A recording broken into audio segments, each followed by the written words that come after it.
বিএনপির মধ্য এবং নিম্ন পর্যায়ের অনেক নেতাকর্মী নানা রকম অনিয়ম দুর্নীতির সাথে জড়াচ্ছেন। দখলবাজি, চাঁদাবাজি, বিএনপি নিজেই সেটা স্বীকার করে এবং তাদেরকে বহিষ্কার করেছে। তাতে এটা প্রমাণিত যে তারা এটাকে এন্ডোর্স করে এবং তারা ব্যবস্থা নেয়। নানা রকম উল্টোপাল্টা মন্তব্যের কথাও আমরা জানি। কিন্তু যখন বিএনপির সর্বোচ্চ পর্যায় থেকে এমন সব মন্তব্য করা হয় যেগুলো আসলে অন্তত 5 আগস্ট পরবর্তী সময়ে আমাদের রাজনীতির যে পেরিমিটার আমরা ঠিক করব, আমাদের লিবারেল ডেমোক্রেসি, তার বাইরে চলে যায়, বিএনপির উচিত এই ব্যাপারগুলোতে সতর্ক থাকা।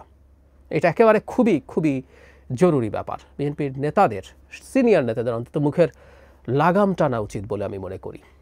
বেশ কিছুদিন ধরেই এই ঘটনাটা ঘটছে, আমি ওগুলার খুঁটিনাটি তুলে আনছি না।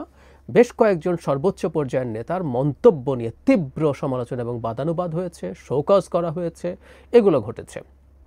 সম্প্রতি দুজনের দুটো মন্তব্য, জনাব মির্জা আব্বাসের এবং জনাব হাবিবুর রহমান হাবিবের মন্তব্য নিয়ে কয়েকটা কথা একটু বলা দরকার। জনাব মির্জা আব্বাস বলেছেন, আগের সরকার শেখ হাসিনা বাংলাদেশের 12টা বাজিয়ে দিয়েছে আর এই সরকার বাংলাদেশের 24টা বাজিয়ে দিয়েছে। ভেতরে পড়ে দেখলাম মানে এই সরকার শেখ হাসিনার চাইতেও দেশকে খারাপ জায়গায় নিয়ে গেছে। এটা একটা মন্তব্য। জনাব হাবিবেরটাই আসলে বেশি আলোচিত হয়েছে, আমি সেটাতেও আসব। এখন শেখ হাসিনার চাইতেও খারাপ হয়ে গেছে এই সরকার, এই ধরনের মন্তব্য আমরা করব কিনা? এই সরকারের অনেক সমালোচনা আছে, আনডাউটেডলি। এই সরকার অনেক কিছু করতে পারেনি, যা যা করার ছিল। এমনকি বিএনপির সাথেও তার বিমাতাসুলভ আচরণ আছে বলে আমি মনে করি। আমি নিজে সেটা ব্যাখ্যা করেছি একজন অ্যানালিস্ট হিসাবে, কোনো সন্দেহ নাই। কিন্তু এই জায়গায়ও বিএনপির সর্বোচ্চ পর্যায়ের একজন নেতা এই সরকারকে আওয়ামী লীগের চাইতে খারাপ এই পর্যায়ে নিয়ে যেতে পারেন কিনা, নেওয়া উচিত কিনা, সেটা নিয়ে প্রশ্ন হওয়া দরকার আছে। জনাব আব্বাস আগেও আমি যতদূর মনে করতে পারি একই ধরনের মন্তব্য করেছেন। আমরা একটা কথা খেয়াল রাখবো, এই সরকারকে বিএনপিও কিন্তু স্টিল অন করে। বিএনপি এই সরকারকে এখনও ডিনাউন্স করেনি যে আমরা এই সরকারের সাথে নেই। তাই যদি হয়, এই সরকারের সমালোচনার ধরনটাও এমন হতে হবে যেটা এই সরকারকে শুদ্ধ করা, ঠিক করার জন্য। এটা এমন কিছু হয়ে যাওয়া উচিত না যেটা বিরোধীরা হাতে অস্ত্র তুলে দেয়। বাংলাদেশে শেখ হাসিনার সঙ্গে গুরুত্বপূর্ণ ভূমিকা পালন করা কিছু অ্যাক্টিভিস্ট আছেন, 5 আগস্টের পর থেকেই এমন সব সমালোচনা এমন ঢঙে, এমন টোনে করছেন যেটা আসলে আওয়ামী লীগের হাতে অস্ত্র তুলে দেয়। আমরা সমালোচনা করে, আমি প্রচুর সমালোচনা ডক্টর ইউনূসের করেছি, সেই সূত্রে এনসিপির করেছি, অন্যান্য দলেরও করেছি, কিন্তু ডক্টর ইউনূসের এই সমালোচনা নিয়ে আমি পজিটিভ রিয়াকশন পাইনি, এটা ট্রু। কিন্তু একই সাথে আমি এই কথা সবসময় বলার চেষ্টা করি যে এই সরকারটাকে আমরা ওন করি। সুতরাং ডক্টর ইউনূসের সরকার হাসিনার চাইতে খারাপ হয়ে গেছে, এই মন্তব্যগুলো ঠিক না, কোনোভাবেই ঠিক না। এই মন্তব্যগুলো আসা উচিত না। এই সরকার সব শেষ পর্যন্ত সব ব্যর্থতার পর এখনও ইলেকশনের পথে আছে এবং ইলেকশনটা করে দিয়ে তারা যদি যেতে পারেন, উইল বি ফাইন। এই সময় পর্যন্ত এই সরকারের পাশে থাকা উচিত, যতদিন না অন্তত সরকার ইলেকশনকে পিছিয়ে দিতে চায় বা বাতিল করে দিতে চায়, ঝুলিয়ে দিতে চায়, এই রকম কোনো কিছু যদি সামনে না আসে। এই ধরনের মন্তব্য খুবই সিরিয়াসলি পরিত্যাজ্য বলে আমি মনে করি।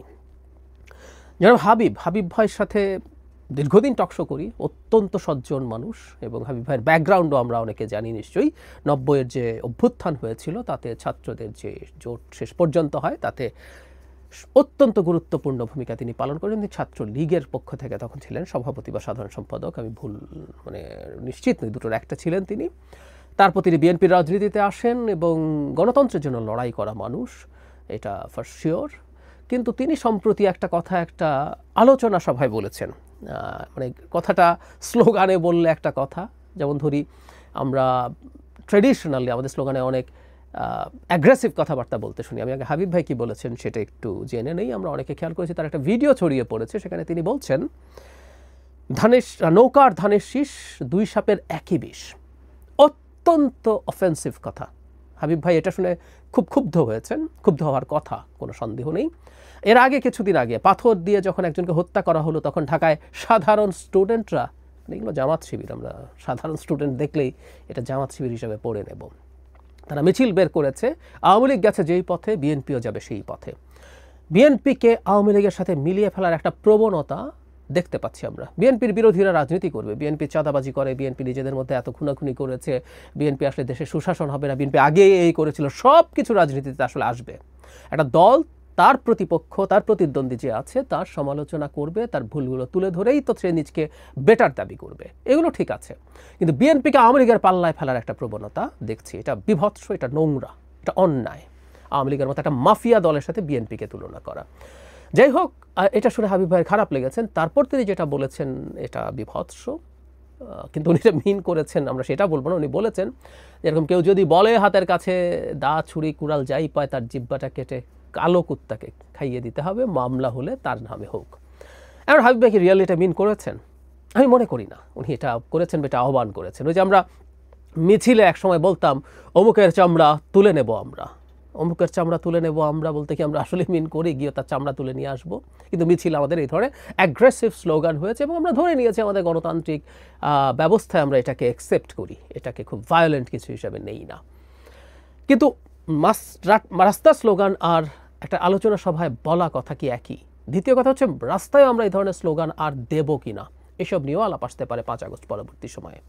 সো যারা হাবিবুর রহমান হাবিবের যে বক্তব্যটা সেটাকে নিছক রাজনৈতিক রেটরিক হিসাবে নেব, নাকি এটা কিছুটা হলেও এক ধরনের ভায়োলেন্সকে উস্কে দেওয়ার সম্ভাবনা আছে সেভাবে দেখব।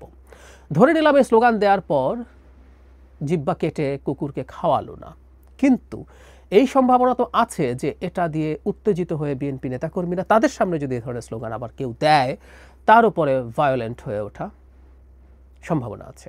ইনফ্যাক্ট এটা খুবই উস্কে দেওয়ার মতো স্লোগান। কিন্তু আমরা প্রায় একটা কথা বলি, উস্কানি থাকলেও, ভার্বাল উস্কানি থাকলেও কেউ কোনোদিন কাউকে ফিজিক্যালি অ্যাটাক করতে পারে না।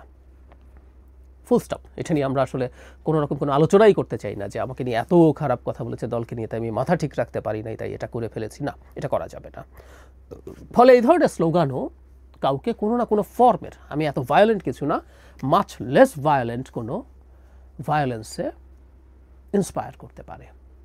এই ধরনের বক্তব্য অত্যন্ত কঠোরভাবে নিয়ন্ত্রণ করা দরকার বলে আমি মনে করি, আমি বিশ্বাস করি।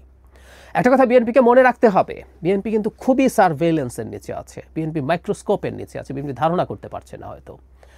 দেশের ভেতরে তার প্রতিদ্বন্দ্বীরা তার প্রতিটা খুঁটিনাটি তথ্য জনগণের সামনে যেমন তুলে ধরবে, তারা বহির্বিশ্বের কাছেও তুলে ধরবে।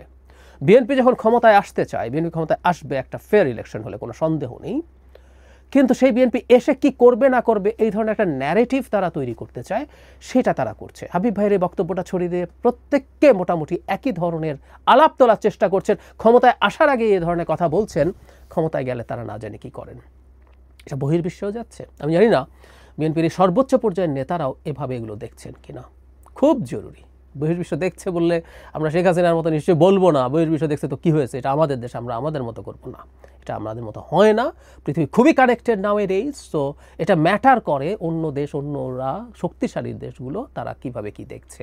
সুতরাং বিএনপিকে খুবই সতর্ক হতে হবে সব বিবেচনা। আর যদি সেটা নাও হয়, আমরা বাংলাদেশে একটা নতুন রাজনীতির কথা বলছি, উনি এই বক্তব্যের সমালোচনা করা খুবই জরুরি ছিল এবং গণতান্ত্রিকভাবে যুক্তি দিয়ে কেন বিএনপি এবং আওয়ামী লীগ একই না, কোনোভাবেই না, হতে পারে না, সেটা দিয়ে তার যুক্তি দিয়ে বোঝানো দরকার ছিল। তার বিপরীতে তিনি যে ধরনের বক্তব্য দিচ্ছেন, এটা রেটরিক্যালিও যদি দিয়ে থাকেন, এগুলো ঠিক হয় না। আমাদের বর্তমান বাংলাদেশের রাজনীতিতে এই ধরনের স্লোগান আমরা পরিত্যাজ্য মনে করি। এর আগেও যখন বিভিন্ন মিছিল থেকে, তথাকথিত সাধারণ ছাত্রদের মিছিল থেকে জনাব তারেক রহমানের বিরুদ্ধে বিভৎস নোংরা স্লোগান দেওয়া হয়েছিল, আমরা সেটারও খুব কঠোর প্রতিবাদ করেছি যে মিছিলে ওই ধরনের স্লোগান হতে পারে না, হওয়া উচিত না। প্রত্যেকটারই একটা সীমা আছে, সেগুলো দেয়া যাবে না। এটা একদম আমাদের এই বিদ্যমান রাজনৈতিক প্রেক্ষাপটে, বর্তমানে আমরা রাজনীতিকে যেভাবে দেখতে চাই সেখানে এটা হতে হবে। বটম লাইন, শুরুতেই বলেছিলাম, বিএনপির মধ্যনিম্ন পর্যায়ের লোকজন যা করছে সেটাও আমরা নিন্দা করি, কিন্তু বিএনপির সর্বোচ্চ পর্যায়ের মানুষ যারা তাদের দলের নীতি নির্ধারণে প্রভাব বিস্তার করেন, যারা এমপি হবেন, মন্ত্রী হবেন, গুরুত্বপূর্ণ পদে যাবেন, তাদের মুখে লাগাম দেয়া খুব জরুরি। এই দুজনের বাইরেও কয়েকজন নানা রকম মন্তব্য করে তীব্রভাবে সমালোচিত হয়েছেন। আমি আশা করি বিএনপি এই ব্যাপারটা খুব সিরিয়াসলি কগনিজেন্সে নেবে।